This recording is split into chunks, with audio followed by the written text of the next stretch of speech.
You know, a lot of athletes, only thing, I mean, their careers are short. My career is long, and my career wasn't just inside that square circle. My real estate portfolio is unreal.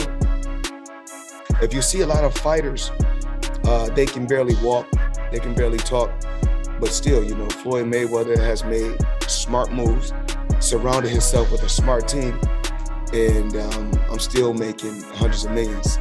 I wasn't where I wanted to be as far as with my career. I really wanted to be everywhere. I wanted the Mayweather brand to be all around the world, not just in the US or not just in a certain city. I wanted to be worldwide. So to do that, I had to take a hold of my own career and become my own boss. And when I was able to do that, because I talked about this on numerous different platforms, you know, how I bought myself out my contract for $750,000, and then I made $750 million in 3 fights. So I'm a little different from the rest of the fighters. Floyd Mayweather reacted angrily after reports surfaced that the IRS had seized nearly $350 million worth of assets connected to major financial debt. Despite the controversy, Floyd strongly denied being broke, insisting that his businesses still generate enormous daily income. He confidently claimed he earns millions of dollars every single day and dismissed critics who questioned the strength of his financial empire. I was able to make smart investments and just make, you know, like I said, hundreds of thousands and millions on a daily. Yeah. Today, of course, yesterday was a good day. I made $1 million yesterday. You made $1 million yesterday? Yeah, yes. You know, just doing a dinner. Yeah. You say it so nonchalantly too. Yeah, I made $1 million yesterday. You know, it ain't no big deal. You know. You know, we made $1 million yesterday. We made $1 million today. We set up, you know, another just a small deal. Yeah. Nothing major. Just, you know, we do dinners worldwide and we make millions just doing dinners. Yeah. Well, if I ever have you for a dinner, I'm gonna need it to be free, man. I can't pay no $1 million. Like. We could do 100 dinners. Yeah. You know, at $1 million a pop. However, recent reports suggest Floyd Mayweather is facing serious financial pressure from the Internal Revenue Service.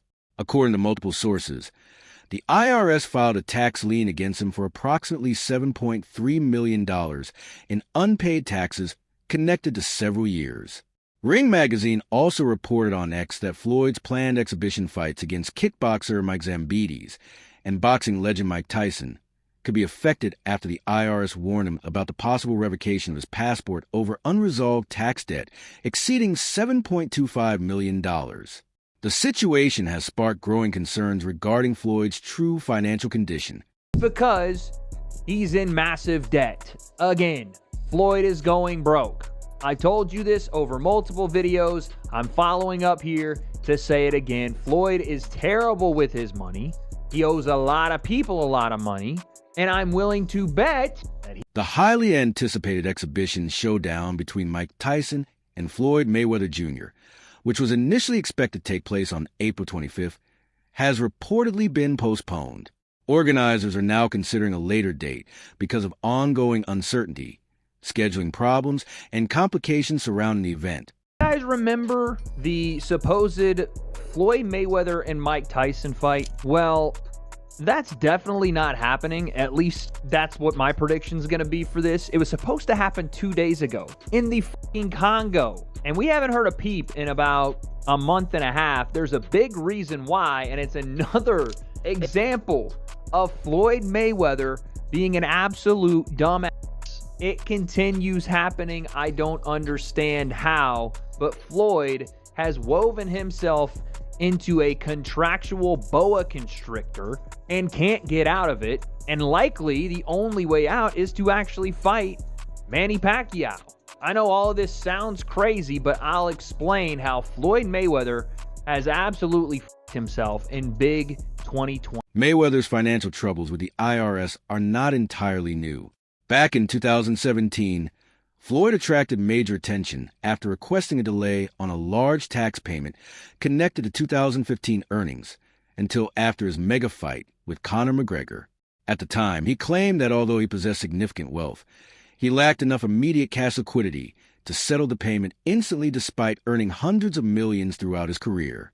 that when you become an independent contractor, Skip, if you make $230 million, they give you 2 checks or a check for $230 million. It is up to you to take out the deduction and make sure state, federal, and whatever else needs to be deducted is paid to the Internal Revenue Service. Floyd, you made $230, and I get it, Skip. I can just imagine getting a check for $230 million. Like, hold on.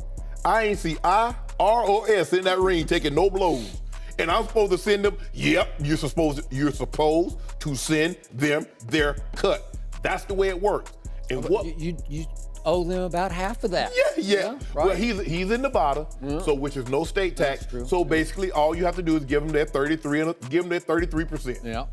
Skip, I get it, and I get the fact like all they're gonna do is waste my money anyway, but that's not the way you do it.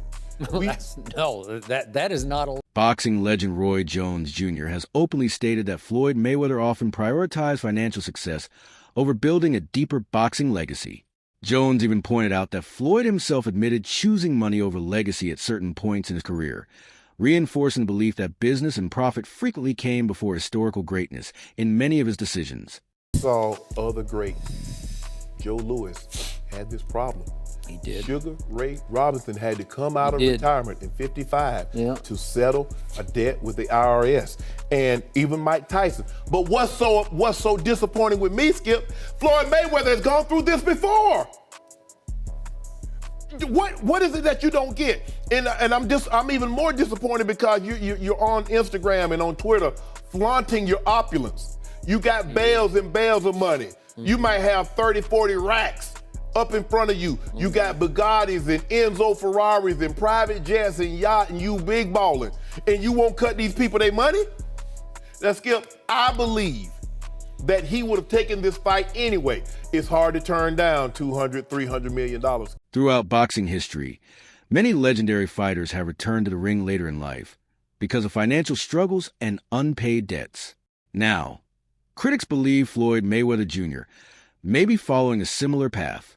His rumored rematch with Manny Pacquiao is being viewed by many fans and analysts as a comeback motivated more by financial obligations and IRS pressure than by unfinished business inside the ring. Trust the news. There's no such thing as fake. I'm working for ESPN. We're broadcasting the Mayweather-McGregor fight live.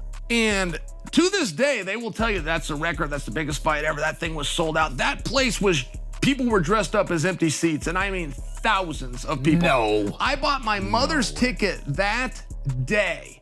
That day, my mother decides that she wants to go to the fight. So I'm in there and I'm telling the world that this place is sold out because that's what's on the screen. And I go, it's not even close. This isn't like, it's pretty much, this isn't, there's thousands of empty seats. That was the first time that in my own life I ever just, wow, fake news is real. Wow. And then Mayweather, they wanted a rematch. They were begging. They were doing more media trying to get a rematch than they did leading into the first match. And the guys that wrote the checks. I mean, it's such 2 big draws. They promoted it so It's well. all anybody was talking about. Yeah, there's still a number. Yeah. I mean, no matter how big a draw is, there's still a number. If this guy got 100 million, this guy got 100 million, then you got to advertise it, promote it. You got to bring It's the guarantees that kill everything. If they were just getting percentages, then obviously everybody would. You're saying the seats were empty. I can understand it not making the money, but the seats being empty seems peculiar. Crazy. Yeah, and there's nothing in the world where you have a pay-per-view hit that didn't have a live audience hit. Like if your live audience is your first focus group, isn't sold out, you didn't do pay-per-view numbers. Sure. But boxing will still claim that to this day. They still to this day claim that that's number one. And if you want to be the biggest pay-per-view in boxing history, all you have to do is... Floyd Mayweather reportedly earned more than $1.1 billion during his legendary boxing career, thanks largely to enormous paydays from blockbuster fights against Conor McGregor and Manny Pacquiao. Despite these incredible earnings, some critics argue that Floyd exaggerates the scale of his current income, questioning claims that he continues generating hundreds of millions every month and suggesting that much of the projected wealth may not be as liquid or accessible as it appears publicly. Well, listen, he apparently had a tough time reading the thing, as they say. Like he didn't know what he couldn't read. Like that's BS. Something that is BS. They said something. Time like out. That. He is paying. I'm sure he's got a litany of people in his world. I happen to agree. Financial management people. You think so? How long before he's suing somebody for mismanagement of funds? Listen, you know that's happening. You'd certainly think so. By the way, they announced, I'll get your calls in a second, they did announce the pricing for Mayweather-McGregor. $100 for a high def, $90 for standard def. So there you go. So it's exactly what the Mayweather-Pacquiao fight was. $100 pay. Court records and financial documents reveal that Floyd Mayweather has dealt with tax-related issues for several years, including unresolved multi-million-dollar debts dating back to 2010. In filings submitted to the U.S. tax court, Mayweather argued that while he owned valuable assets and investments, many of them were illiquid, making it difficult for him to immediately pay the full amounts demanded by tax authorities. A long time ago, it wasn't about for him. It ain't about legacy. It's about currency. And he did exactly what he wanted to do. So you can't be mad at him for that, but I'm not gonna tell you that, I'm gonna say, yeah, he the greatest fighter. No, I can't say that. Roy Jones Jr. also argued that Floyd Mayweather Jr. changed the entire mentality of modern boxing by proving that maximizing earnings could become more important than chasing legacy-defining fights. According to Jones, Floyd's approach inspired many fighters to prioritize financial gain, carefully protected records, and safer business decisions over taking major risks or pursuing traditional greatness inside the sport. Everybody now wants the Mayweather concept because Mayweather made so much money staying undefeated, waiting till the right time to fight Pacquiao, finding the right people to fight at the right time. He monopolized the business.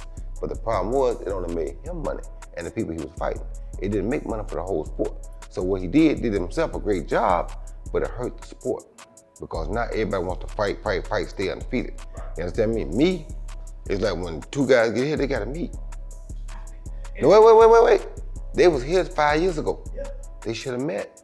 You understand me? Because now, we probably could have got 3 good fights. Floyd Mayweather's transformation from Pretty Boy Floyd into Money Mayweather was a carefully designed strategy that turned him into one of the biggest attractions in combat sport history. By embracing a flashy, controversial, and villain-like public image filled with luxury, confidence, and sharp trash talk, Floyd became one of the most polarizing figures in boxing. His persona attracted both loyal supporters and critics eager to see him lose, which only increased interest in his fights worldwide. Oscar de la Hoya later revealed that his mega fight with Floyd generated record-breaking numbers, with the pay-per-view event reportedly earning around $400 million in revenue in a single night, making it one of the most successful business events in boxing history.